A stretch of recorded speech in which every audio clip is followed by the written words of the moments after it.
الزمالك امام المصري. بيسيرو بيبدا المباراه بال 3-5-2. الزمالك من فتره كبيره من وقت رحيل جوزيه جوميز بنشوف تمريرات كتير في ارضيه الملعب، تقارب في الخطوط، وده شيء كل مشجع زملكاوي بيفتقده. بس الشيء الاهم اننا بنسترجع الكره في وقت سريع.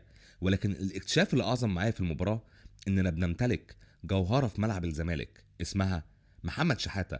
لاعب المركز الاساسي بتاعه البوكس تو بوكس، ولكن في الوقت اللي بيتوظف فيه كلاعب هاف رايت. شوف معايا المشهد ده. لونج باص من خط ظهر الزمالك بيقابله المجتهد ناصر منسي، وباص واحد من مصطفى شلبي بتوصل لمحمد شحاته. شوف معايا محمد شحاته بينفذ ابسط اساسيات الكوره وبيطورها، وده شيء ما بنشوفوش من الهافات اللي موجوده داخل نادي الزمالك، وابرزهم مصطفى شلبي. ولكن سوء التوفيق بيخرج الكوره بره الملعب. ولكن في الوقت اللي هتكون فيه تحت الكوره وبتعتمد على اسلوب اللو بلوك وبتقابل كروس عرضي، هنشوف تصدي وتركيز من محمد عواد اللي كان مركز بشكل كبير في المباراة. اما المشهد ده بنشوف استرجاع الكرة بشكل سريع، وبنروح بكونتر اتاك على المصري من خلال مصطفى شلبي اللي بيهاجم المساحة. بس نيجي هنا للشيء الاهم. عارفين، في كرة القدم التباطؤ والاهمال هما دايما العدو الخفي لكل فريق عايز يحقق بطولة.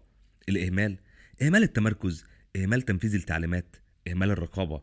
اما التباطؤ هتلاقيه بيقتل الايقاع وبيضعف الروح وبيفتح المساحات عندك. وكل ده شفناه من دونجا.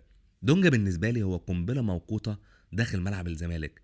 في أي وقت ممكن تنفجر فيك وتهد كل شيء أنت بتحاول تبنيه. وده مشهد من المجتهد ناصر منسي.